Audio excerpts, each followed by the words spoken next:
Hey, tonight we're exploring the strange comfort of safety and how time quietly undoes it. You lie back, the world dim around you, and let your mind wander to the familiar, the objects you trust, the routines you repeat, the things you never question, because they've always been there, solid, harmless, safe. The blanket over your legs, the pillow beneath your head, the phone on the nightstand. Each one shaped by a world that once meant well, but sometimes didn't know better. Tonight's story isn't loud. It doesn't crash in with alarm. Instead, it breathes in gently, with soft facts, forgotten histories, and the slow realization that what we once believed to be safe wasn't always. You probably won't survive this world unchanged, but that's the point. So before you get too comfortable, take a moment to like the video and subscribe, but only if you enjoy quiet stories like this. And if you're still awake, I'd love to know, where in the world are you listening from, and what time is it there? Now, dim the lights, maybe turn on a fan for that soft background hum, and let's ease into tonight's journey together. You begin with a simple thought. Of course, I'm safe. I know what's dangerous and what's not. But you live in a body built on assumptions. You breathe air you didn't filter, sleep near things you didn't test. And some of the most trusted comforts in your life were once deadly, or nearly so. Safety is a story we tell ourselves. And like all stories, it changes over time. There was a time when parents proudly gave their children lead-painted toys, when doctors lit cigarettes in hospitals, when houses were lined with insulation that quietly poisoned the lungs, not out of malice, but because people didn't know yet, or didn't believe it, or didn't want to. You roll over slightly. The pillow shifts beneath your head. Foam, polyester, synthetic blends, a marvel of modern convenience. But once, pillows were filled with horsehair and seaweed. Soft, maybe, but filled with dust, bacteria, and silent spores. Things you couldn't see. Things you didn't think could hurt you. And even now, maybe we still don't fully know. There's a strange quiet around the idea of safety. We're comforted by it, but rarely curious about it. We assume it's been settled. That someone else, somewhere else, already asked the right questions. But science doesn't settle. It evolves. Take, for example, the concept of the precautionary principle. It's the idea that if something might be harmful, we should wait, study, pause. But in practice, it's slow, it's expensive, it's inconvenient. And history shows us it's often ignored. There's a case from 1930s Germany where Bakelite, an early plastic, was used in baby toys, hard, smooth, and durable, but it emitted formaldehyde gas as it aged. Mothers noticed rashes. Doctors didn't believe them. The toys stayed on the shelves. That wasn't unique. It was just quiet. Like so many dangers that never screamed, you let your breath slow. The rhythm of your body softens, and your mind follows this gentle path. How many things around you feel safe just because they're familiar? There's an eerie comfort in repetition. You sit in the same chair, use the same soaps, trust the same companies. But repetition isn't proof, it's just habit. Consider a more recent fact: flame retardants in couches and mattresses. For years, manufacturers added these chemicals, often brominated, to help prevent house fires. It sounded noble, necessary, safe. But over time, studies found these compounds in breast milk, in animal tissue, in dust on children's hands, linked to hormonal disruption, lowered IQ, developmental delays, all in the name of safety. Researchers still debate how much harm was truly caused. But the chemicals were phased out, quietly, without much public attention. It's strange, isn't it? That danger can sit so silently beside you, not as a villain, but as a well-meaning guest that overstayed its welcome. You glance at your room again, even if your eyes are closed. The walls, the bed, the objects you'd never think twice about. And you wonder, what will people decades from now say about the things you trust today? Perhaps it'll be our constant proximity to wireless devices, or the plastic lining in cans, or even the synthetic scents woven into so many of our daily products. Maybe, just maybe, you're still surrounded by things you'll one day wish you questioned earlier. But for now, you let that thought pass, like a leaf on slow-moving water. Not alarming, not urgent, just curious. Because to sleep well doesn't mean to ignore the world. It just means you're willing to rest in the middle of it. To understand that change is slow, that knowledge unfolds like dawn, not like lightning. And that's what we're doing here. Not panicking, not accusing, just noticing, gently, together. And as your breath slows again and your mind softens just a bit more, you move into the next layer of memory, the things you played with as a child, the objects that felt safest of all. You remember toys, the small ones that fit perfectly in your palm, the ones with chipped paint and tiny wheels, or plush bodies and plastic eyes that never blinked. They sat beside you during storms, slept near your cheek, and they felt safe. Always safe. But the past doesn't always keep its promises. You trace the shape of a childhood memory.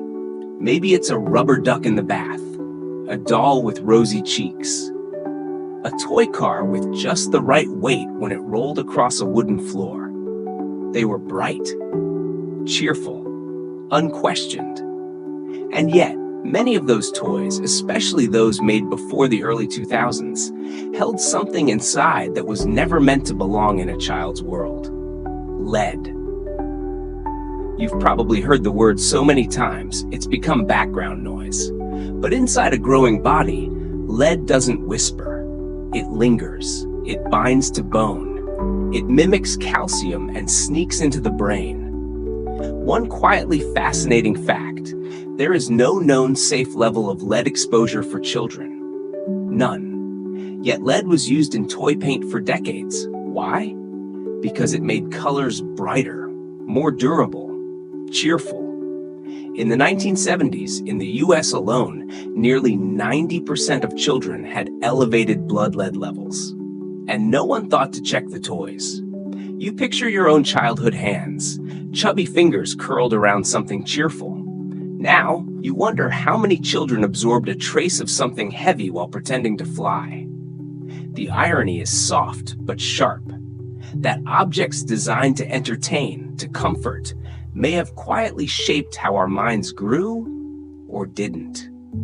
In 2007, the world watched as millions of toys were recalled, some from respected brands, some from dollar stores, many made overseas, but not all. Bright red paint on a train set, soft vinyl on teething rings, a rattle shaped like a star, coated in something that would flake and fall and enter the bloodstream with no sound. You imagine a parent picking up that toy, blowing dust from it, smiling, and somewhere that image still repeats. Of course, toys weren't just painted. They were molded, softened, squished. Which brings us to phthalates, a strange word, hard to pronounce. It sounds like a whisper with too many syllables, but phthalates, plasticizers, were used to make toys soft and flexible. Think rubber duckies. Squeeze toys, bath books.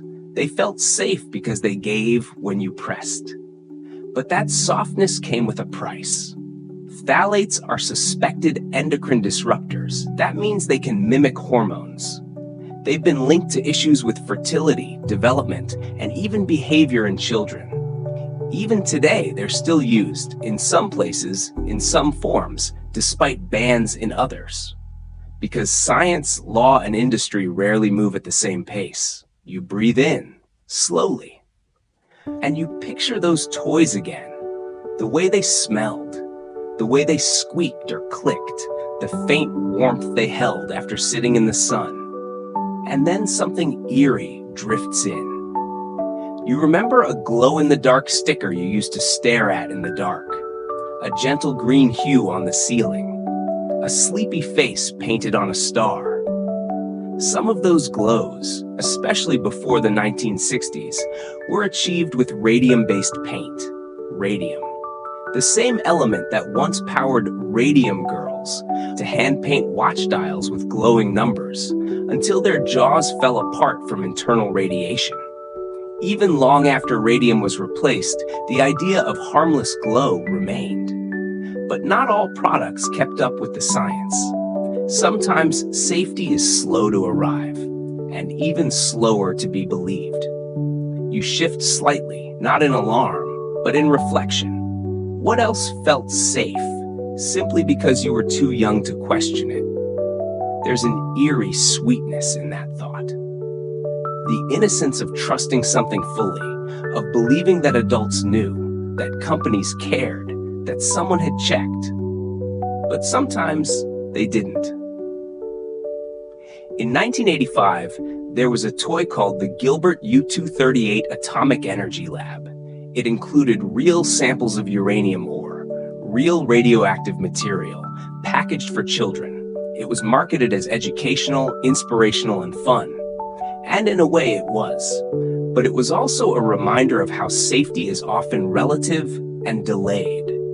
Researchers still wonder how many of today's educational gadgets and STEM toys contain their own hidden risks. Not from radioactivity, but from wireless radiation, long-term screen exposure, and behavioral dependencies that science is just beginning to study. You stretch a little mentally in the quiet and realize we used to think safety was a destination, a label, a guarantee. But maybe it's more like a tide, coming and going.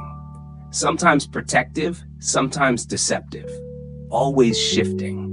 And perhaps the most dangerous things were never the obviously harmful ones, but the sweet, colorful, lovable ones we pulled close. Still, you feel no fear here, only curiosity. Because tonight isn't about panic, it's about remembering the quiet spaces between what we knew and what we didn't. And as you relax a little deeper, you turn toward the most ordinary thing of all, a glass of water, poured, trusted, drunk without thought. But what's in the water hasn't always been what we believed. You reach for the memory of water, cool, clear, comforting. It pours without sound, slipping into a glass as if it were always meant to. You drink it automatically, your lips barely parting, your mind barely noting the gesture. But there's something quietly profound in that motion. Because few things feel safer than water, and few things have fooled us more. You picture an old metal faucet, maybe from a childhood home or a forgotten public park. You remember the taste, faintly metallic perhaps, or touched with chlorine. Maybe you didn't notice the difference, or maybe you did and just assumed it didn't matter. But water holds stories.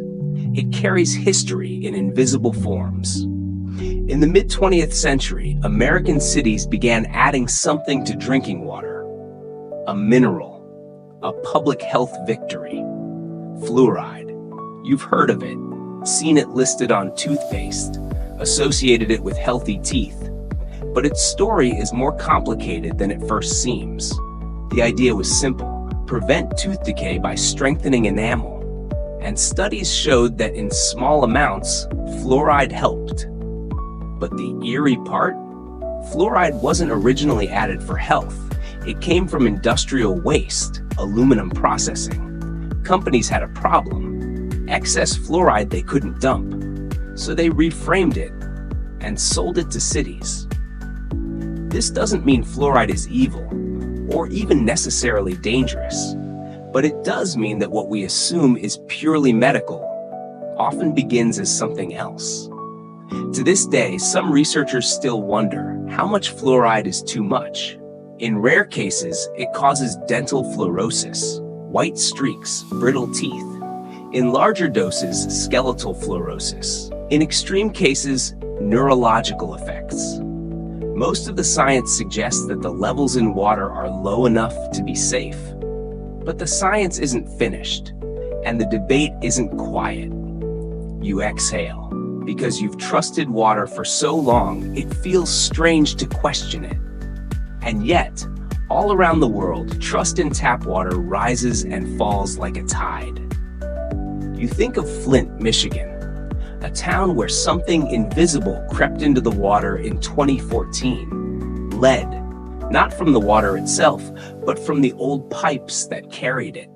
Corrosive chemicals stripped the metal and it bled into the supply. It took months, years even, for the truth to surface. Children had been drinking it, bathing in it, brushing with it. And yet for many, the faucet still ran clear. Lead has no taste, no smell, no warning.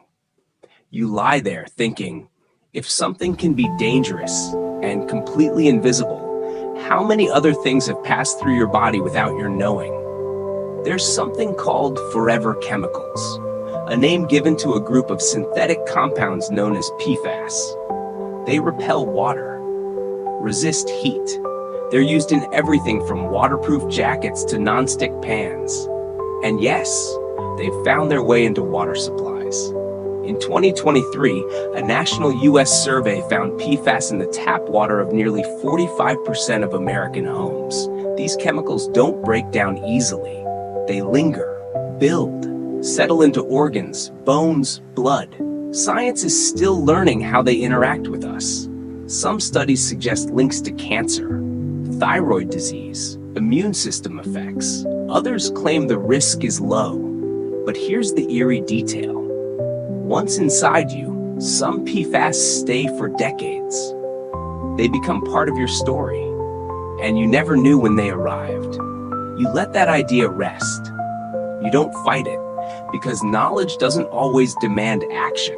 Sometimes it simply asks for awareness. There's something poetic about water. It's the first thing we're given, the thing we return to in illness, the base of tears and blood, the symbol of life itself. And yet, in the 1800s, entire cities unknowingly drank cholera with every glass. There were no germ theories, no bacteria on maps, just thirst. And then came John Snow, no, not the fictional one, but a physician who traced a deadly outbreak in London to a single water pump. He removed the pump's handle and changed history. It's quietly fascinating that this one action, removing access to what people thought was safe, saved countless lives. All because someone asked, what if water isn't as pure as it seems? And now, you ask that too. You remember hotel sinks, school fountains, the strange taste of airport water. You've probably had hundreds of kinds of water in your life, each one feeling harmless. But beneath the surface, each one was a chemical soup, some better balanced than others. Even now, some experts raise concerns about microplastics, tiny particles shed from plastic bottles, clothing fibers, and pipes. They've been found in bottled water, tap water, Arctic ice, human blood. One study found that we may ingest about a credit card's worth of plastic every week. It sounds impossible, but it isn't science fiction. It's just science we're still trying to understand. Researchers still wonder, do these particles pass through the body harmlessly? Or do they lodge somewhere deeper, waiting? No one's quite sure. You sip a glass of water, mentally, and for the first time, you're aware of what might travel with it. Not in fear, but in thought. Because tonight isn't about warning, it's about seeing. You've trusted water, toys, the warmth of childhood. But now your journey takes you somewhere more surreal, into the glow of the dark, into the comfort of light that once came with a terrible price. You lie still now, eyes heavy, but your mind gently turns toward light. The kind that glows in the dark, faint green, unnatural, beautiful in a way that feels just a little eerie. You remember it, maybe from a childhood bedroom or a clock face that glowed softly while the rest of the world slept. That glow felt like magic, like safety in the darkness. But for a time, it came from something far more dangerous. You picture a small watch dial from the 1920s, cream-colored, with numbers that shimmer faintly even in pitch black. Inside that glow was radium, a radioactive element that seemed like a miracle when it was discovered. They called it liquid sunshine. They believed it had health benefits. They put it in toothpaste, face cream, and energy tonics. It was radiant, literally, and it was deadly. You imagine the factory floors where young women, now known as the radium girls, worked with tiny brushes, painting glowing numbers onto watch dials. They were told to lick the brush tips to keep them sharp. They laughed. They believed in what they were doing. They glowed at night. No one warned them. One quietly fascinating fact: radium emits radiation for thousands of years. Once inside the body, it continues to decay, releasing particles that damage bone and tissue. The women didn't know they were swallowing poison with every shift. At first, no one believed them. Their teeth fell out, their bones softened, some developed strange open wounds that wouldn't close. Still, doctors blamed everything except the one glowing thing in their hands. Eventually, a few of the women sued, and for the first time, the world started to question what safe really meant, especially when it glowed. You trace the outline of a star sticker in your memory, the kind stuck to ceilings, glowing gently above your bed. By then, it was phosphorescent plastic, no more radium. But still, the idea lingered. Glow equals harmless, yet that wasn't always true. Even after radium was banned, other luminous compounds took its place. Some used tritium, a less intense radioactive element, still used in small amounts in modern watch faces. Still glowing, still radiating, though at much lower levels. Safe, we think. But researchers still wonder, what is safe when it comes to radiation? Is there truly a threshold, or is every exposure cumulative? There's no solid answer, only probabilities, only caution. You breathe in deeply now, not out of worry, just a kind of reverence for how much the world once misunderstood, and how much it still does. Beyond radium, there were other things that glowed, things that whispered to children in the dark, not knowing what they carried. In the 1950s, novelty products were everywhere, from glowing marbles to radioactive sand in science kits. Some even marketed uranium ore to kids bundled with Geiger counters. It was a different time, a time when the atom was exciting. Glowing meant progress. Radiation meant strength. But the body doesn't care about metaphors. One eerie detail: some old radium dials, now stored in museums, still glow in the dark, still shedding invisible particles. Still dangerous, not because of how they look, but because of what they release. And you realize, light can be deceiving. We're drawn to it. We think of it as clean, honest, pure. But the brightest things can cast the longest shadows. Even fluorescent bulbs, the modern descendants of those glowing promises, have raised concerns. Some models contain trace amounts of mercury vapor, which, if released, must be handled with care. Others emit light in wavelengths that, over long exposures, may affect sleep cycles or hormone production. Researchers debate the effects of blue light, of circadian rhythm disruption, of how modern lighting might be shaping not just our wakefulness, but our very biology. You lie there, beneath your ceiling light, or perhaps the soft glow of a screen, and you begin to wonder, how much of what you see has been designed without fully understanding what it does to you? It's not a frightening question, just a quiet one, because it reminds you that safety isn't about the obvious. It's about the invisible. You think about fireflies now, how they glow without danger, without fear. Nature's own light, free of radiation, of chemicals, of harm. Maybe that's what we were trying to imitate all along. Maybe all our glowing clocks, glowing toys, glowing stickers were just pale imitations of something ancient and harmless. But in chasing that soft beauty, we forgot to ask what made it safe. And now, you remember another image. Not a glowing one this time, but soft, white, powdered, something else from childhood. Or the shelf beside a crib, a thing we trusted to be gentle, and yet, even powders can hide sharpness. You shift your thoughts towards something soft, so gentle, it feels like it could float in the air. You picture a dusting of white powder falling slowly through a beam of morning light, like snow suspended in time. It's baby powder. Something found in drawers, in diaper bags, on nursery shelves. A symbol of cleanliness, comfort, and care. But even comfort can carry something forgotten. For generations, talcum powder was a staple. Mothers used it on their children. People sprinkled it on skin after a shower, or into shoes, or onto sheets. It smelled faintly floral, like innocence preserved in scent.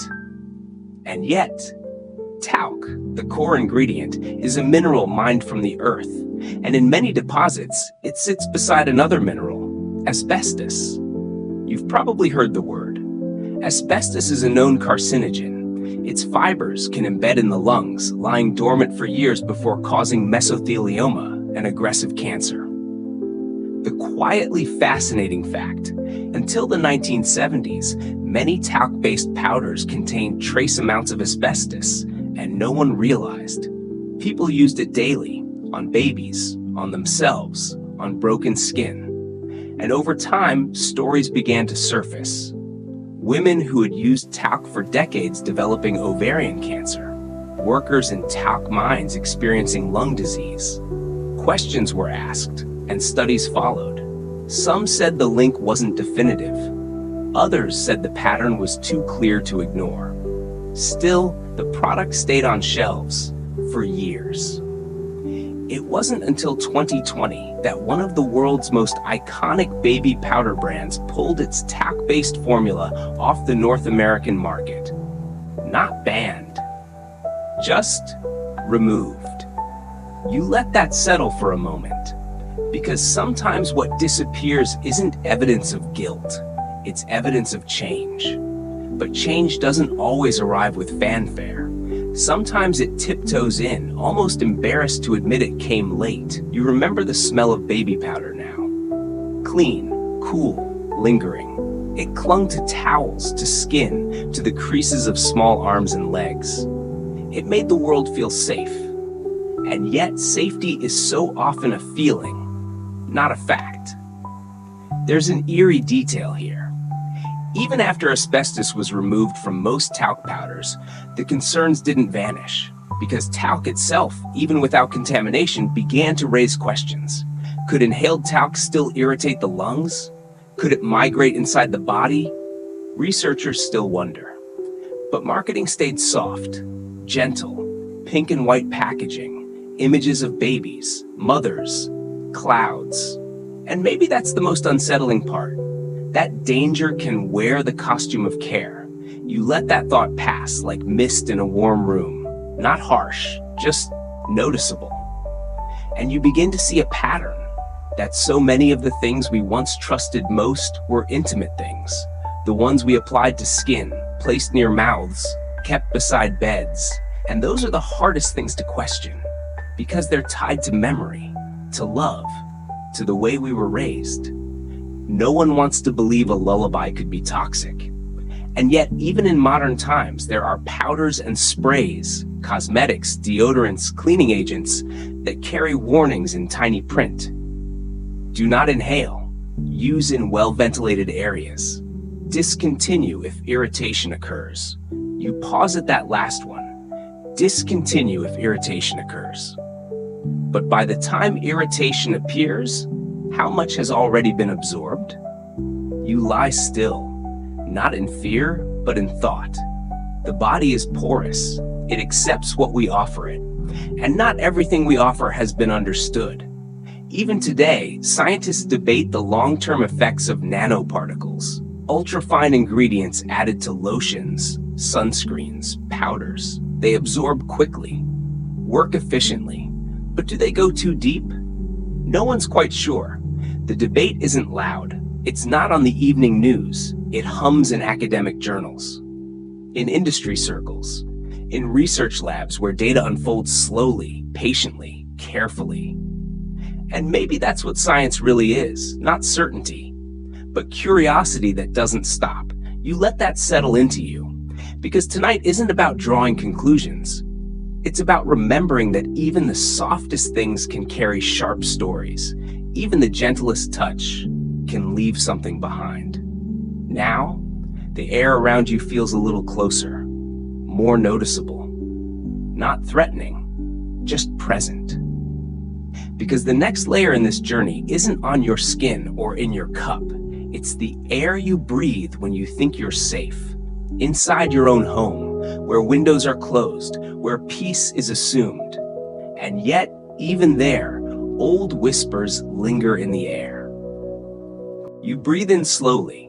It's quiet, still. The kind of stillness that only exists in the middle of the night, when walls don't creak and even the hum of the refrigerator sounds distant. You trust the air in your room. It feels safe, familiar, yours. But even here, where you sleep and rest and dream, the air carries stories. Not loud ones, not even visible ones, but ancient, industrial, and sometimes quietly unsettling. The air indoors is often far more polluted than the air outside. A strange, softly ironic fact, since home is where we retreat from the world. We close the door, shut the windows, draw the curtains, and in doing so, we trap more than warmth. You lie still, thinking about what your lungs may have filtered today. Fibers from upholstery, particles from candles or cooking, microscopic dust from old paint, or something older, something hidden. You may have heard of it before, asbestos, once called a miracle mineral. It's fire-resistant, sound-absorbing, durable. It was used in insulation, ceiling tiles, floorboards, and even household appliances. One quietly fascinating fact, asbestos doesn't burn, not at any temperature reached in most fires. That's why it was used in everything from oven mitts to ironing boards, and even some old hair dryers. But asbestos doesn't just sit quietly. It sheds. Tiny fibers, thinner than a hair, can drift into the air when disturbed by renovations, aging materials, or even shifting walls. You can't see them, you can't smell them, but they can be inhaled, lodging deep into the lungs where they never leave. Over time, these fibers can lead to mesothelioma, lung cancer, or asbestosis. Not immediately, not dramatically. Decades later, that's what makes asbestos so insidious. It waits, silently, often long after it was forgotten. You shift your awareness to the walls around you, the paint, the wallpaper, the vents. You imagine the quiet swirl of air moving through the room. You trust it. Of course you do. But trust, like air, is invisible, and sometimes even the most mundane choices carry consequences. Take lead-based paint, banned in many countries, yet still present in millions of older homes. In the US, homes built before 1978 may still carry layers of it beneath newer coats. If the paint flakes, chips, or becomes dust, the particles settle where children play, where we breathe. Lead dust is especially dangerous for developing brains. It doesn't just poison, it reshapes. It can affect attention, memory, and emotional regulation. And once it's in the body, lead doesn't leave easily. It clings to bones, sits in teeth, waits in silence. Researchers still debate how many behavioral and developmental problems in the 20th century may have been linked quietly to lead exposure in the home. You breathe again, slowly. The irony isn't lost on you that the very walls built to protect you may, at one time, have whispered harm. And then there's mold. Not the green fuzz on forgotten food, but black mold. The kind that thrives in moisture and darkness, in basements, behind walls, beneath leaky sinks. You don't always see it. Sometimes you just feel tired, foggy, short of breath. And science still doesn't fully understand the long-term effects of living with it. Some studies suggest links to chronic fatigue. Others find no clear evidence, but the debate continues. That's the strange thing about indoor air. It doesn't always scream when something's wrong. It just changes you quietly. Even the act of cleaning can add to the story. Air fresheners, sprays, scented candles, they promise freshness. But many release volatile organic compounds, or VOCs, tiny gases, some of which are known irritants. Others, suspected carcinogens. One eerie detail. In one study, common air fresheners were found to emit over 100 different chemicals, many of which weren't listed on the label. They were hidden under one word: fragrance. You lie still, feeling the air move softly around your face. And for the first time tonight, you realize how much your body trusts what you can't see. But that trust isn't foolish. It's necessary. You can't live questioning every breath. Still, there's power in noticing. You think of how many things have been declared safe, only to be quietly reconsidered years later. How many materials, compounds, or chemicals were once praised, then banned, and then quietly replaced with something newer and possibly just as uncertain? Researchers still wonder if modern flame retardants, sprayed onto furniture and mattresses, will someday be seen as the next asbestos. Or if synthetic building materials, full of adhesives and polymers, might slowly alter our biology in ways we don't yet understand. But for now, you don't need to solve it. You're just here, listening, breathing. Because even in the air, there are stories. And the next story waits in something equally ordinary, ubiquitous, trusted, plastic. It changed everything, made life cheaper, faster, easier. But it didn't arrive without a cost. You let your mind turn now to something that's everywhere. It crinkles in wrappers. It wraps your leftovers. It shapes your water bottles, your toothbrush, your phone case, your keyboard, your shoes. It's plastic. It's so deeply woven into your life that you almost stop seeing it. But plastic hasn't always been here. There was a time when things were made of glass, wood, metal, and cloth. They broke, wore down, took time, had weight. Plastic changed that. It made the world lighter, cheaper, and faster. And for a long time, it felt like progress without downside. But everything has a half-life. And with plastic, it's not a matter of years, it's centuries. You lie there, imagining a single plastic spoon, the kind handed out with takeout meals or picnic plates. It might be used for 10 minutes, but it will last unchanged for hundreds of years, buried in landfills, floating in oceans. Or, in the quietest places, breaking down into particles small enough to breathe.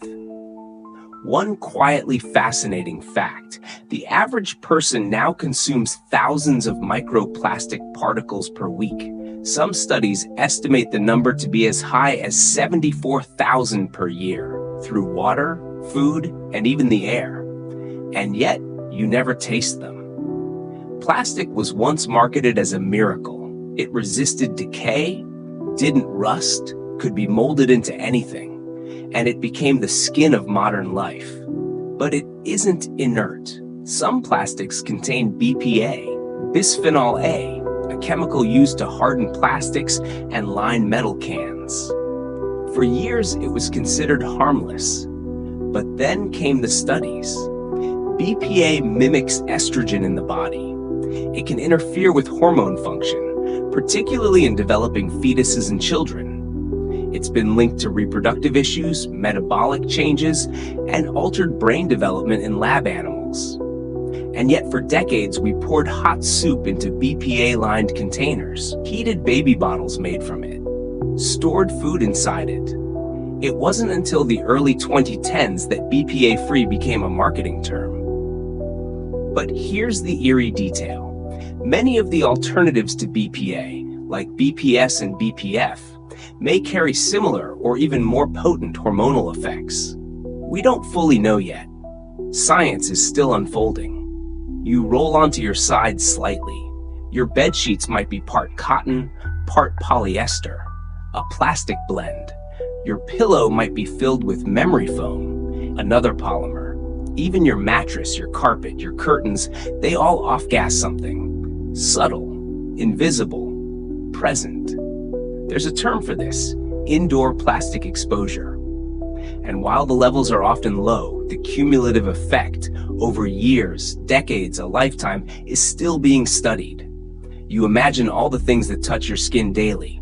Handles, keyboards, toilet seats, clothes. Plastic is not just around you, it's on you, and sometimes inside you. There's a quiet irony here. Plastic was meant to protect us from bacteria, breakage, and waste, and in many ways it did. But it also entered our food chain. Plastic particles have been found in fish, salt, honey, beer, even placental tissue. Researchers still wonder what this means. Are these particles just inert travelers in the body? Or do they lodge deep, causing inflammation, hormonal shifts, or long-term cellular stress? No one is certain yet, because plastic isn't just one thing. It's thousands of chemical combinations, each with its own story. You breathe slowly now, not in fear, but in fascination. Because the world has always been like this. Each solution carries an unknown. Each convenience leaves a trace. There was a time when plastic grocery bags were celebrated. They were cleaner than cloth, cheaper than paper. And now they drift through oceans, wrap around coral, and swirl in gyres as large as countries. There was a time when non-stick pans were revolutionary, easy to clean, shiny, modern. And only later did we discover the chemicals coating them, PFOA, PTFE, could accumulate in the blood, the liver, the world. And still it continues, because convenience is a soft, powerful thing.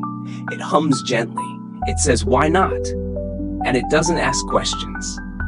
But you are, softly, slowly.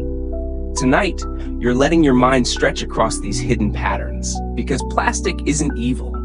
It's just a reminder that even the things designed to simplify life can complicate it in ways we never expected.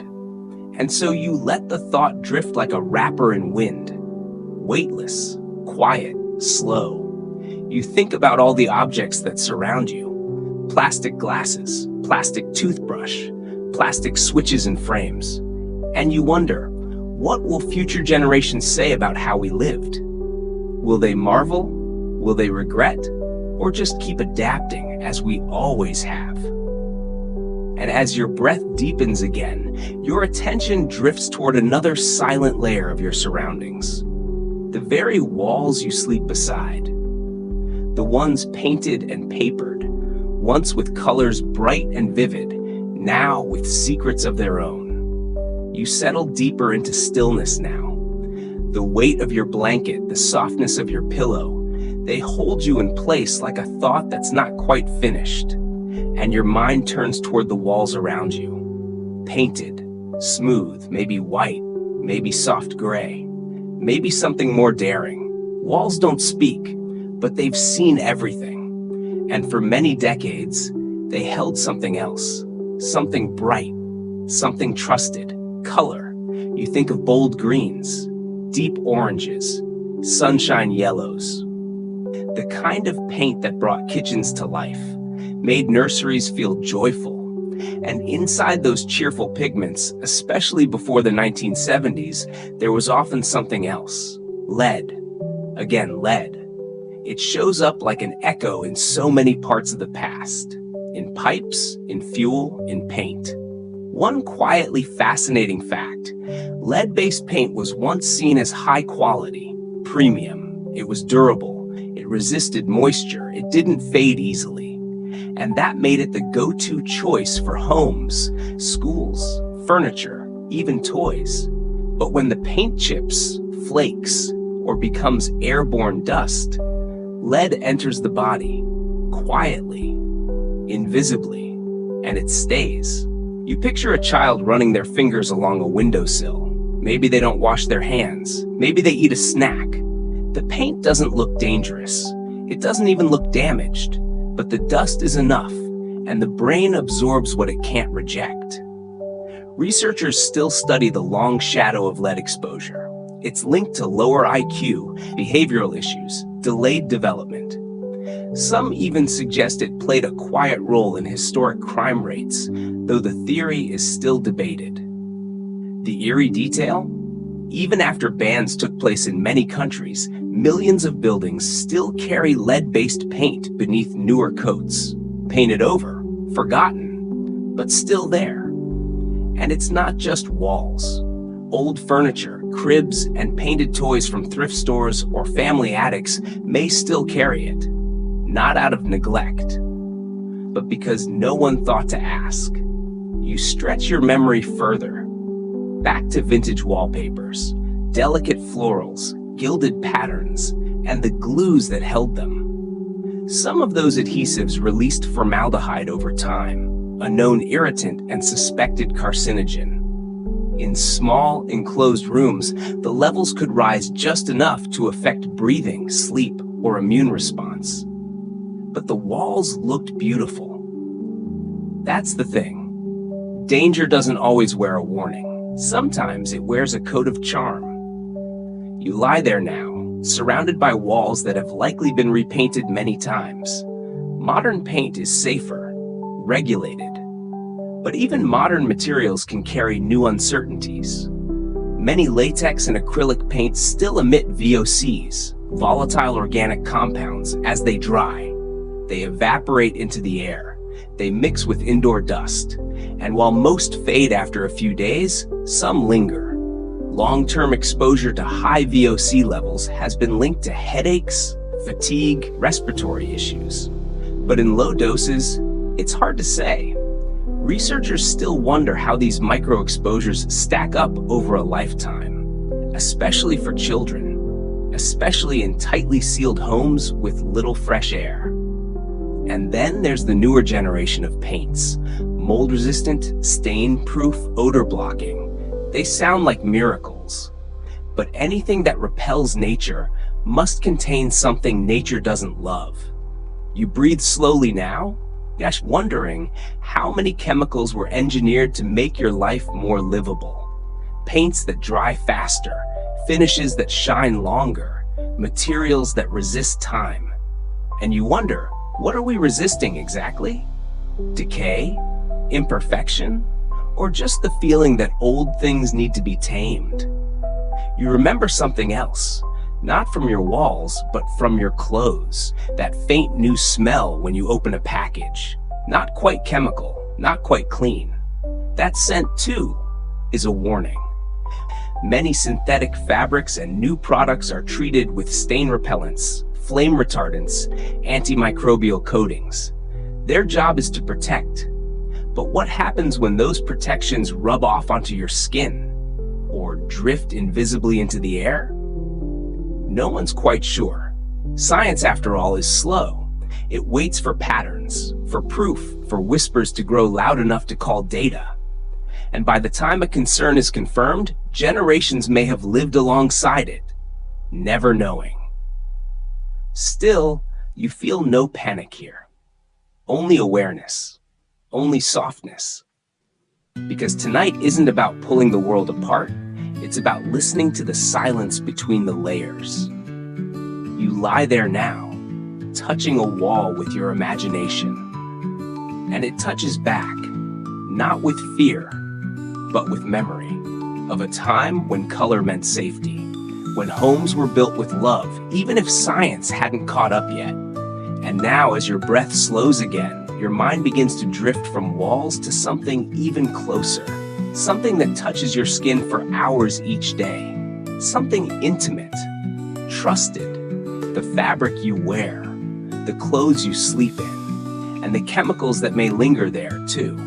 You bring your attention now to the soft weight resting on your body, your shirt, your pajamas, the sheets wrapped around your legs. Fabric is so close, closer than water, closer than food. It rests against your skin for hours each day. It holds your body through sleep, through warmth, through dreaming. And for the longest time, we believed that fabric was simple. Cotton was cotton. Wool was wool. We didn't ask what had been added to it. But you know now? The story of fabric is more layered than we imagined. It begins with something familiar, softness. That feeling when you pull on a new t-shirt or lie beneath freshly washed sheets. It feels clean, comfortable, safe. And yet, in many modern clothes, there's something else woven in. Invisible, but persistent. Formaldehyde. One quietly fascinating fact: some wrinkle-resistant clothing is treated with formaldehyde-based resins, that permanent press finish that keeps collars crisp and sheets looking smooth. It comes from chemistry, not thread. And formaldehyde is not just a scent. It's a known irritant, linked to allergic reactions, asthma-like symptoms, and in high, prolonged exposure, even cancer. But in clothing, the levels are usually low, almost undetectable. Still, for those with sensitive skin, even small amounts can cause rashes, redness, or unexplained itching. You think back to that one shirt you stopped wearing. You couldn't explain why. It just didn't feel right. Maybe it wasn't just the fabric. Maybe it was what the fabric carried. You breathe in slowly, imagining the journey of a single cotton shirt, from field to factory to store shelf. Along the way, it's dyed, often with azo dyes, which produce brilliant, lasting color. But some azo compounds can break down into aromatic amines, substances linked to cancer in lab animals. Europe banned many of them. Other countries didn't. And the label on the shirt won't tell you which dyes were used. It simply says 100% cotton, as if that says everything. It doesn't, because the fabric may also be treated with anti-mildew agents, flame retardants, or insect repellents, especially in clothing designed for travel, for infants, or for long storage. And here's the eerie detail. Many of these treatments don't wash out after 1 or 2 cycles. They persist. They settle into the folds of your clothes, and by extension, your skin. You lie still now, thinking of bed sheets, even luxury ones. They're often processed to resist stains, reduce wrinkles, feel cool to the touch. And those properties are rarely just from thread count. They come from coatings, finishes, additives. Researchers still wonder how many of these fabric treatments enter the body through dermal absorption, slow, steady contact with skin over time, especially in warm weather, especially overnight. But data is limited, because testing long-term low-level chemical exposure from clothing is difficult and expensive, and in some industries, inconvenient. You think of synthetic fabrics now. Polyester, nylon, spandex, they stretch, they dry quickly, they look good, but they're made from petrochemicals.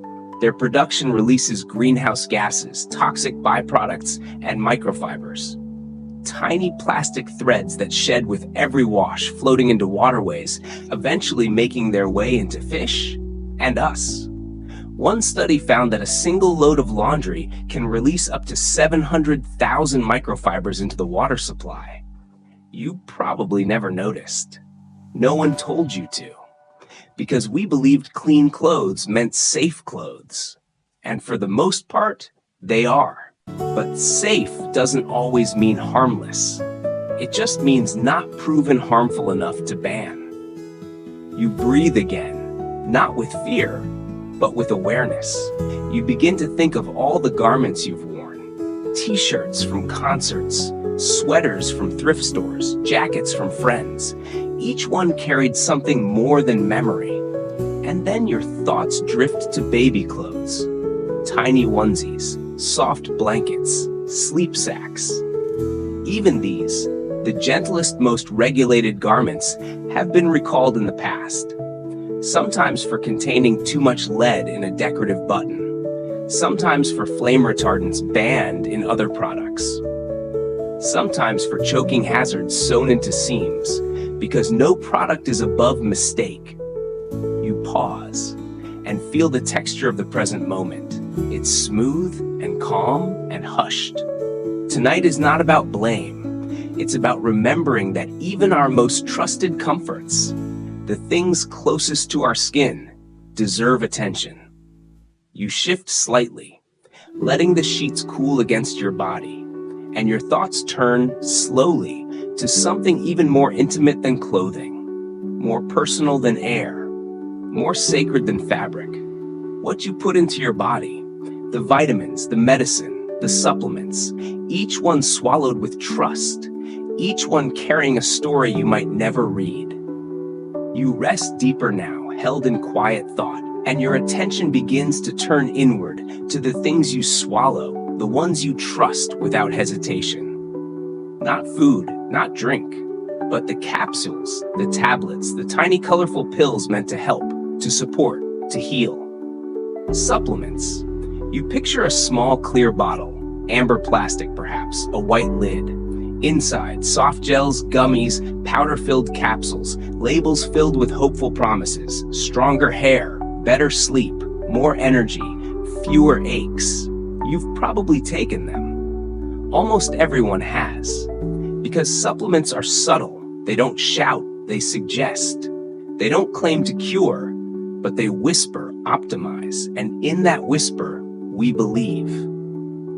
But the world of supplements isn't always what it seems. One quietly fascinating fact: in many countries, including the US, dietary supplements aren't required to prove effectiveness or safety before being sold. The rules are different from prescription drugs. A supplement can hit shelves with little oversight, as long as it doesn't claim to treat a disease outright. Which means that turmeric capsule in your drawer, that melatonin gummy you took last night, might not contain exactly what it says. And no one might know, not even the company that made it. In 2015, an investigation by the New York Attorney General tested herbal supplements from major retailers. They found that 4 out of 5 products contained none of the herbs they claimed. Instead, they were filled with powdered rice, houseplants, or unknown fillers. No malice, necessarily. Just a lack of testing. A lack of regulation. You breathe slowly now, not with panic, but with the quiet realization that trust is often built on assumption. And even when supplements do contain what they claim, the doses can vary. Too much of a natural substance can be dangerous. Take vitamin A, essential in small amounts, toxic in excess, linked to headaches, liver damage, even birth defects. Or iron, necessary for blood, but fatal in overdose. Some children have died from accidentally ingesting adult iron tablets. Just a few. The eerie detail? Many supplements come in flavors, colors, and packaging that look like candy. Even adults can be misled. We equate natural with safe, but poison ivy is natural. So is arsenic. And still, you've felt better on some supplements. Maybe magnesium helped you sleep. Maybe vitamin D lifted your winter mood. There's truth in that. Some supplements do help. But without consistent regulation, it's hard to know what's working and what's simply missing from the label. You lie still now, thinking of the trust you place in your body's chemistry, how easily it accepts what you offer, swallows without question. And yet, even in prescription medications, once thought safe, there have been mistakes. You think of thalidomide, a drug prescribed in the 1950s and 60s for nausea in pregnancy.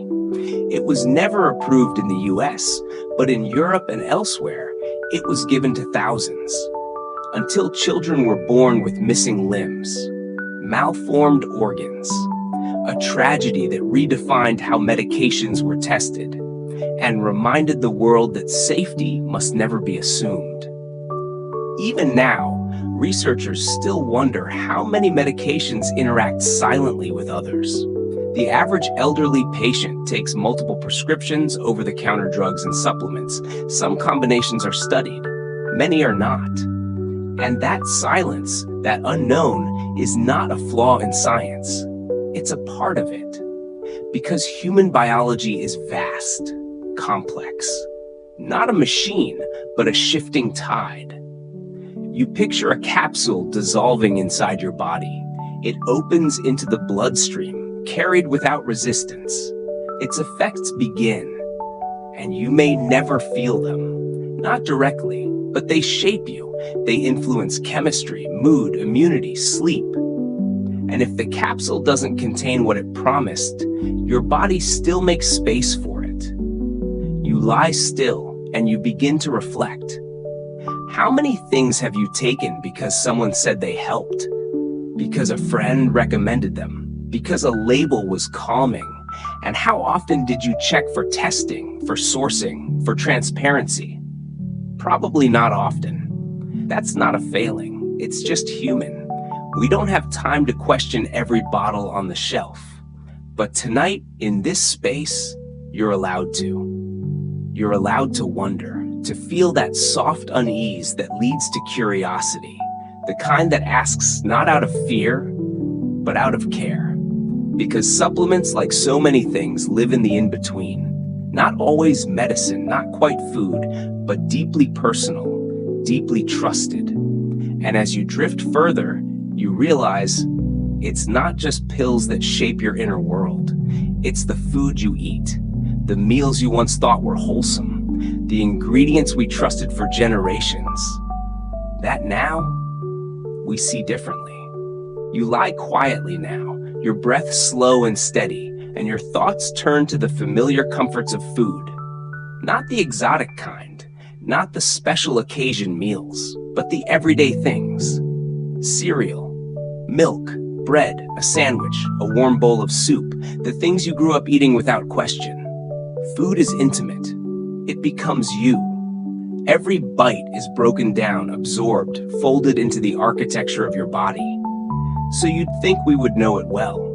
But food, even the most ordinary food, carries a past, a long one. And sometimes that history is stranger than we remember.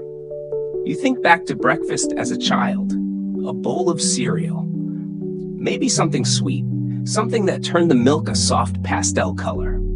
In the mid-20th century, many cereals and snacks were dyed bright blue and green with synthetic colors like red number 3 and yellow number 5. Colors that now live under scrutiny. One quietly fascinating fact: red no. 3 was banned from cosmetics in 1990, but is still allowed in some food products. The same compound once considered unsafe for your lips is still permitted in your child's cupcake. Why?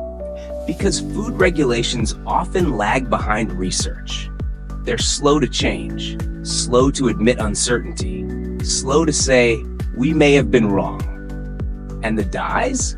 They were invented not for safety, but for shelf appeal, to mimic nature, to make things look more edible. But studies have since linked some artificial food colorings to hyperactivity in children, allergic reactions, and possible behavioral changes. The data isn't conclusive. Researchers still wonder, do these dyes affect some people more than others? Are there safe thresholds? The answers shift depending on who's asking.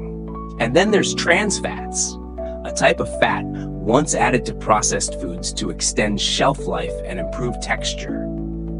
For decades, trans fats were found in margarine, cookies, frozen dinners, and crackers. They were praised for being cholesterol-free. Doctors recommended them over butter. But then the science caught up. Trans fats raise bad cholesterol. They increase heart disease risk. They don't just sit in the body, they disrupt it. The eerie detail? It took over 50 years for food regulators to fully phase them out in many countries. During that time, millions of people consumed them daily in good faith.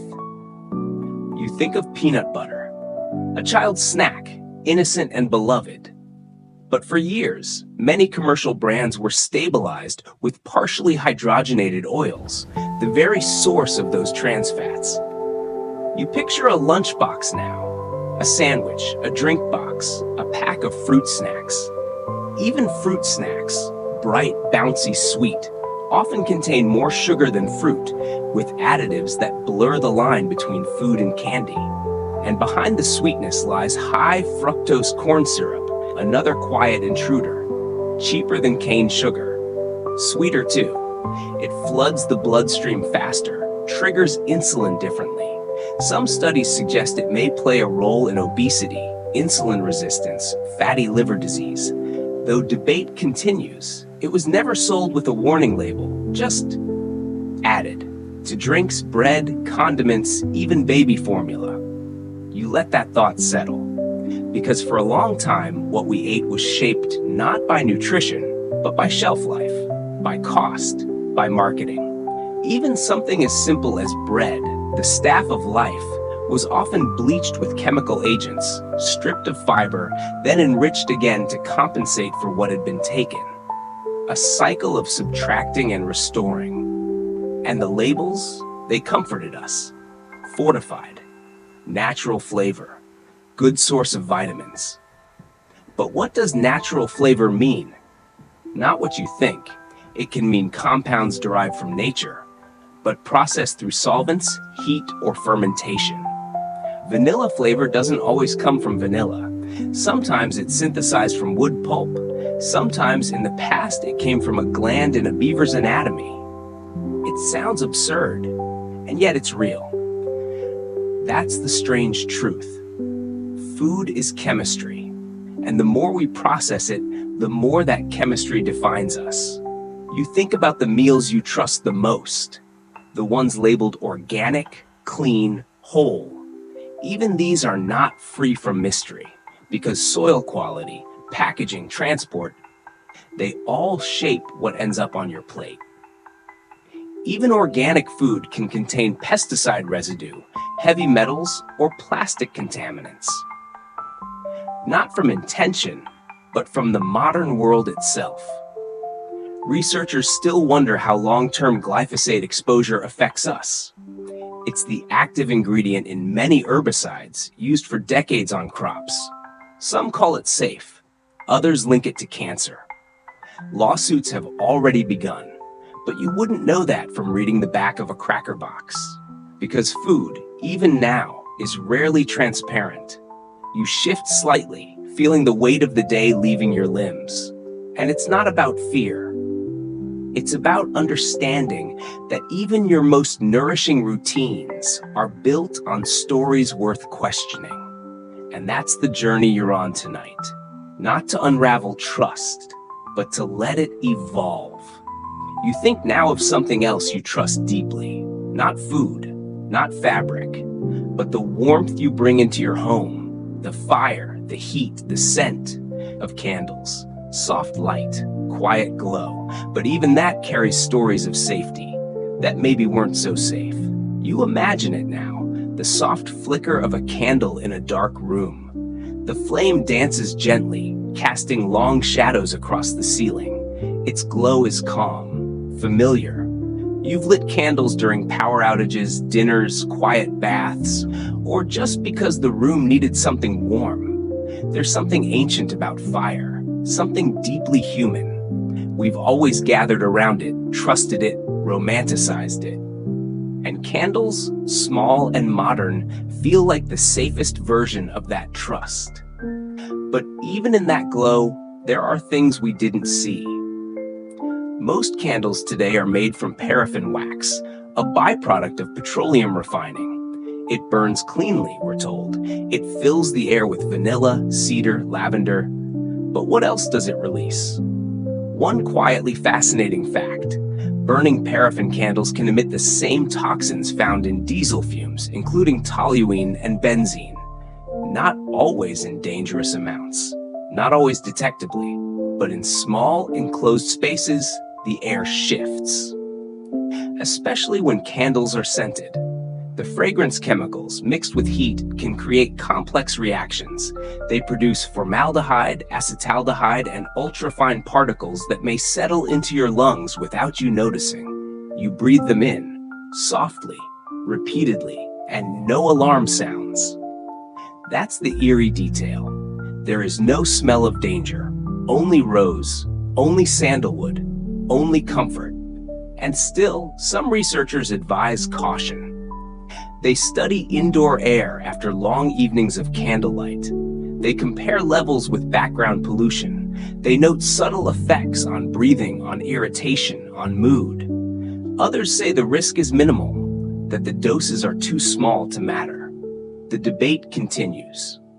You lie still and you think about other ways we bring scent into our lives. Incense, used in temples, in homes, in ancient rituals. A symbol of spirituality, cleansing, reflection. But burning incense, like burning anything, produces fine particulate matter, smoke that clings to the air, compounds that may irritate the lungs or affect heart rate, even compounds linked to cancer in studies where incense was burned regularly for years. You didn't expect that. Smoke that feels sacred also carries weight. But maybe that's the story of this whole night, that the most trusted things are the ones we least expect to question. You begin to notice the pattern again. It's not just about what is used, it's about the assumptions around it. Because candles aren't just wax, they often have wicks with metal cores, used to keep them upright. And in the past, many of those metal wicks were made with lead. The US banned lead core wicks in 2003, but before then, they were common. Burning them released airborne lead, which could settle in dust and surfaces, especially dangerous for small children who live closer to the ground. It was never about lighting one candle, it was about lighting dozens, hundreds, over time. You think of gift candles now, decorative, elaborate, wrapped in glass or glitter. Some still contain unknown blends of waxes, dyes, fragrances. Labels don't always list what's inside. They don't have to, because candles are considered a cosmetic item, not a food, not a drug. They float between categories, unquestioned. You reflect on how often you've lit a candle to feel calm. And maybe it worked. Scent can soothe the nervous system. It can trigger memories, regulate breath, change how you feel in a room. There is value in that. Beauty. Stillness. But beauty doesn't cancel caution. You think now of essential oil diffusers, another modern ritual of calm. They promise clarity, balance, immunity. But the oils, when heated or vaporized, can release volatile organic compounds, some of which aren't fully studied for long-term inhalation, especially in pets. Dogs and cats, with their smaller bodies and different metabolisms, can react differently, sometimes dangerously, to oils like tea tree, eucalyptus, clove. You didn't know that. Most people don't, because we associate natural with safe, always. But nature is complex. Lavender can soothe or irritate. Cinnamon can warm or inflame. It all depends on dose, on sensitivity, on context. You let your breath slow again. None of this means you must abandon the flame, or stop lighting candles, or throw away your oils. It just means be aware of the air you breathe. Because air is more than oxygen. It's a quiet soup of memory and chemistry, of intention and reaction. You close your eyes for a moment and you imagine that flickering candle again. Not dangerous, not forbidden, just understood. And as the scent drifts through the imaginary room, your thoughts begin to shift again. There's one more place you rarely expect danger. One place we assumed for decades was clean, modern, and safe. Water, not the kind from a stream, the kind from a tap. Clear, regulated, and maybe not as pure as we thought. You listen now to the soft silence around you. Maybe there's a hum of a fan, maybe nothing at all. But your mind, calm and slow, drifts now toward water. Not the ocean, not rain, just a glass of tap water, clear, familiar, taken for granted. Water, it's life.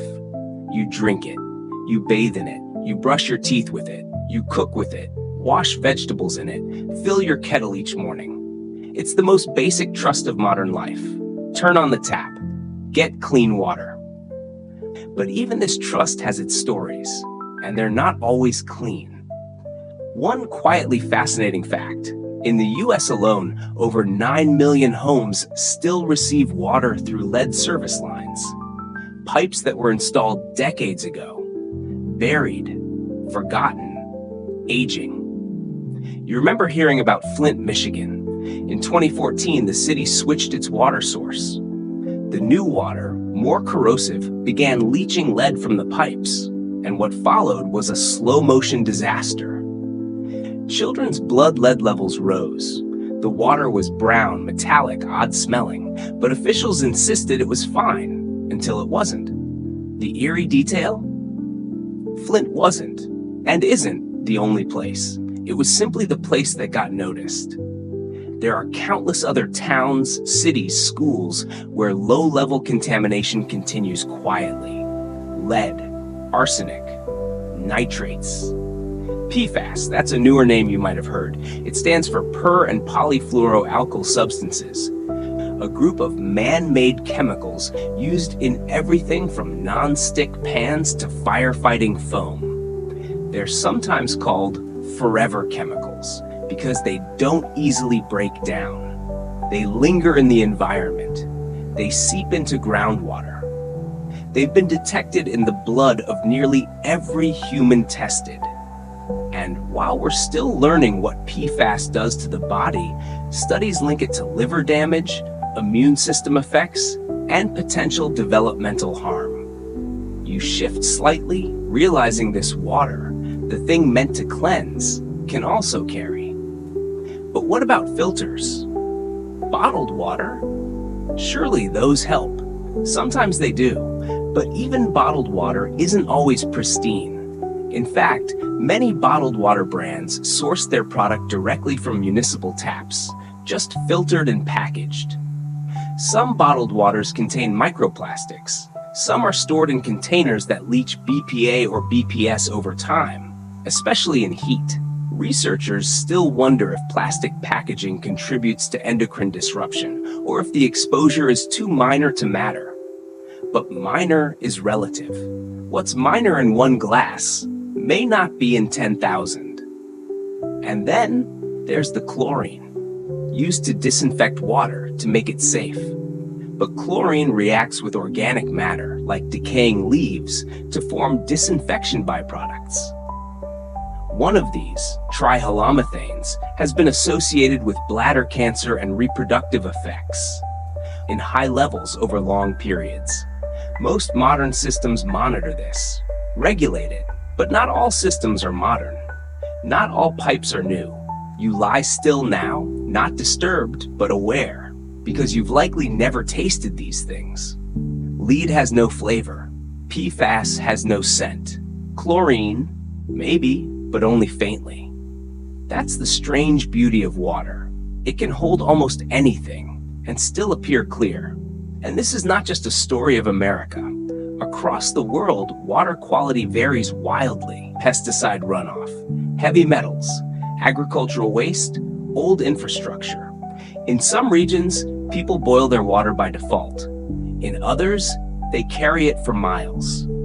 And yet, in modern homes with stainless steel sinks and brushed nickel faucets, the danger may be just as real, just more hidden. You think about your own routine now. Do you filter? Do you refill bottles? Do you ever wonder what's in the steam of your shower? Because when you heat water, some chemicals vaporize. Volatile organic compounds can be inhaled from cleaning agents, from residual contaminants, from the very pipes that warm your bath.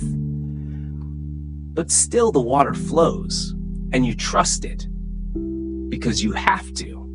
You can't stop and analyze every glass. You can't test every shower.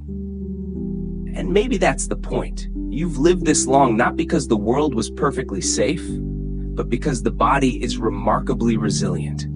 It filters, it adapts, it recovers. You drink, you flush, you sweat, you heal. That's not a reason to ignore what's hidden, but a reason to balance knowledge with grace. Because awareness is not a burden, it's a gift. The soft light you shine into ordinary places just to see what lives there. You breathe again. Maybe you're thirsty now, maybe not, but your body knows what it needs. It always has. And soon your thoughts will drift further to the things we build around us, not to eat or wear or swallow, but to live inside. Buildings, homes, the materials we once believed would last forever, and what they may leave behind. You're still now. Your body feels heavier in that peaceful way, held by the bed, softened by the hour, and your thoughts drift again. This time to shelter, to the walls, floors, ceilings, the architecture that surrounds you like a shell, a home, a sanctuary. We build homes to protect, from weather, from time, from the wildness outside. But sometimes we invite the wildness in, without even realizing it, especially when we build with materials we don't fully understand. You picture an old school, or maybe a hospital, fluorescent lights, polished floors, quiet hallways. In the mid-20th century, many buildings were lined with asbestos, a miracle material, they said, heat-resistant, fireproof, durable. They put it in ceiling tiles, floor tiles, insulation, roofing shingles, even in joint compounds used between drywall. It was everywhere, even in homes, even in hair dryers and ironing boards. One quietly fascinating fact: asbestos is a natural mineral, mined from the earth and made of long, thin fibers, so light they can float in air for hours. But once disturbed, those fibers become deadly. Breathe them in and they embed into the lungs, invisible, indestructible. Over years, they cause scarring, asbestosis, and in some cases, mesothelioma, a rare and aggressive cancer. The eerie detail? Symptoms often don't appear for 20 or even 40 years. That's how quietly it works. That's how deep the trust was. Asbestos wasn't fully banned in many countries until the 1980s and 90s. And in some places, it's still allowed in small amounts. There are still buildings that carry it. Hidden behind drywall, lurking in ceiling textures or pipe wraps, but unless it's disturbed, it often stays in place. Like a memory, like a promise made before science caught up. You breathe deeply now and think of another material we once loved too much: radon. You can't see it, you can't smell it, but it comes from the very ground beneath you.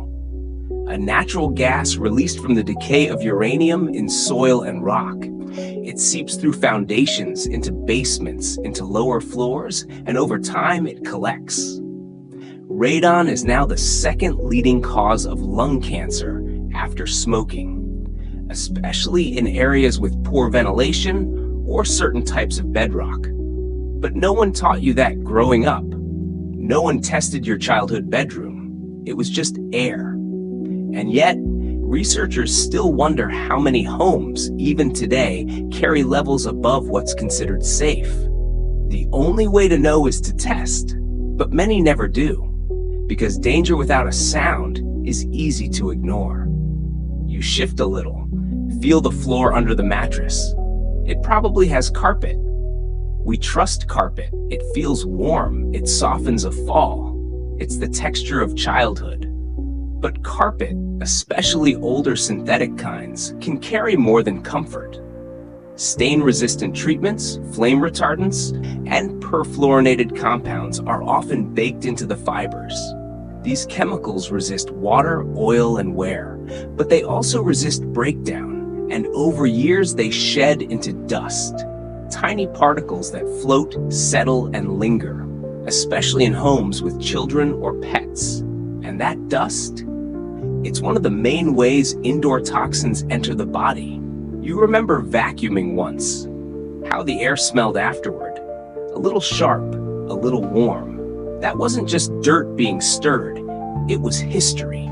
Some older carpets were even backed with asphalt-based adhesives or latex glues, which can off-gas VOCs, volatile organic compounds, into the air for years. Again, invisible. Again, assumed to be safe. You begin to notice a theme. We build to last.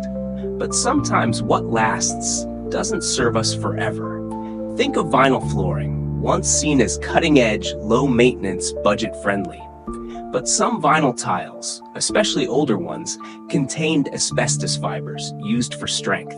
Others release phthalates, plasticizers linked to hormone disruption. And the adhesives that keep them in place? Often unlisted, often untested. You think of pressed wood furniture now, shelves, desks, particle board dressers. These are made by binding wood fragments with formaldehyde-based resins. The glue holds, but it also releases. Off-gassing occurs slowly, over years. It's stronger when the furniture is new, fainter later, but still present. Some studies link long-term exposure to respiratory issues, headaches, even cognitive effects, especially in poorly ventilated spaces. And yet, furniture ads rarely mention this. They speak of elegance, minimalism, eco-friendly wood tones, and maybe some of them are. Some brands now test for emissions, certify for low C content, but not all.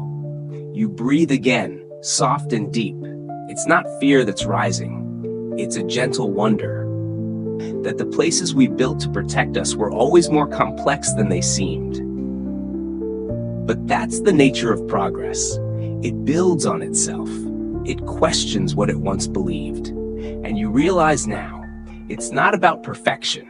It's about learning to ask. You stretch slightly, imagining the walls of your room again. The carpet, the ceiling, all of it, trying to help, doing the best it could for the time it was made. And now your thoughts begin to shift again to something more personal. Not what you build around yourself, but what you carry inside you. Your habits, your memories, and the technologies you touch every day. Screens, signals, invisible waves, once celebrated. But now, under a softer, sleepier light, you begin to wonder. The room around you is still. Your body feels lighter, as if slowly drifting just above the bed. And your thoughts, quiet now but curious, turn to something that never leaves your side. Your phone, your tablet, your smartwatch, the soft glow that follows you from morning to night. Technology has wrapped itself around you, quietly, completely. You reach for it before you eat. You check it before you sleep. It rests beside you on your nightstand now, perhaps. Unblinking. Waiting. We welcomed it with open arms because it made life easier, faster, smarter. But beneath that brightness, there were things we didn't ask. You imagine now the subtle hum of a device, not loud, not sharp, but steady, always on. Every device you own emits electromagnetic fields, EMFs. They're part of life now. Wi-Fi, cellular, Bluetooth, GPS, all invisible, all constant. One quietly fascinating fact: we're exposed to more wireless radiation in a single day than someone in 1950 might have experienced in a lifetime. But we don't feel it. We don't smell it. we only notice the benefits. And yet, some researchers have begun to ask questions. Not about heat, not the way a microwave works, but about non-ionizing radiation. The soft, low-level waves that pass through our bodies dozens of times a minute. Studies have shown mixed results. Some suggest no harm. Others point to increased oxidative stress in cells. In rats, long-term high exposure has been linked to rare forms of heart and brain tumors. The science isn't settled, but the debate grows. The eerie detail? Even as these questions remain open, our exposure keeps increasing. Faster networks, more towers, smarter homes, Wi-Fi and light bulbs, Bluetooth and toothbrushes. Even sleep, once sacred, is now touched by signal. Many people sleep with their phones near their heads. Some with smartwatches tracking every heartbeat. And while these tools offer insight, they also pulse. And we've never tested what decades of nightly proximity might do. You think of children now. A baby monitor streaming video over Wi-Fi, a toddler tapping on a tablet, young brains still forming, yet soaking in signals as if they were air. Researchers still wonder if EMFs affect neurodevelopment, sleep patterns, or behavior. The evidence isn't strong, but absence of proof is not proof of absence. And it's not just waves, it's the light, blue light, especially the sharp, bright tone emitted by screens. It wakes the brain, suppresses melatonin, the sleep hormone, tricks the body into thinking it's noon when it's midnight. Even a few minutes of screen time before bed can delay your body's natural sleep rhythm by up to an hour. You felt this, that strange restlessness, the difficulty drifting off after scrolling, the weight behind your eyes that says, I'm tired, but the brain still hums. And yet, screens bring comfort too. Connection, stories, soothing loops of sound and image. It's a trade, and you make it daily. But you're allowed to question it, not reject it. Just ask. You think now of the materials inside your devices, lithium batteries, rare earth metals, heavy metals like cadmium and lead. These don't leave your skin, but in time they leave their mark. Many e-waste dumps, often in poorer countries, have become toxic zones where devices are dismantled by hand, exposing workers to fumes and dust. It's the invisible legacy of the glowing rectangles we hold each day. You shift softly, as if your own device might be watching. But it's not guilt that fills you. It's perspective. Because you never meant harm. You just wanted to stay connected, to feel closer, to be seen. That's human. And even now, as questions linger, you realize something important. We can live with technology and still choose how it touches us. You imagine turning off Wi-Fi at night, letting your room go silent, truly silent, no signal, no sync, just breath and dark and stillness. You picture blue light filters, time limits, moments where you leave the phone in another room, just for an hour, just to be present with your own mind, because your mind deserves space, and tonight you're giving it space. There's one final thing to remember. Not everything old was better. Not everything modern is dangerous. But the things we once thought were safe, without question, without pause, are worth revisiting. And that's what you've done tonight. You've wandered slowly through the edges of trust, not to find fear, but to invite care, to see the world with gentler eyes. And now, the journey fades. Your breath softens now. The night feels thicker, slower. You've been floating for a while, through thoughts, stories, memories you never expected to visit tonight. And that's okay. You don't need to remember every detail. You don't need to do anything about what you've heard. This wasn't about fixing the world. It was about seeing it with clarity, with curiosity, even in the quiet. because there's something beautiful about the moment when belief shifts slightly, not into fear, but into wonder, into attention. And attention is its own kind of protection. You breathe again, slower this time. Feel your body sink. Maybe your fingers have gone still. Maybe your jaw has softened. You've traveled far in a strange and gentle way, from clothes to candles, from water to whispers of light. And through it all, you've remained safe, held, present. That's all for tonight. Let your mind keep floating or drift into sleep. I'll be here again next time.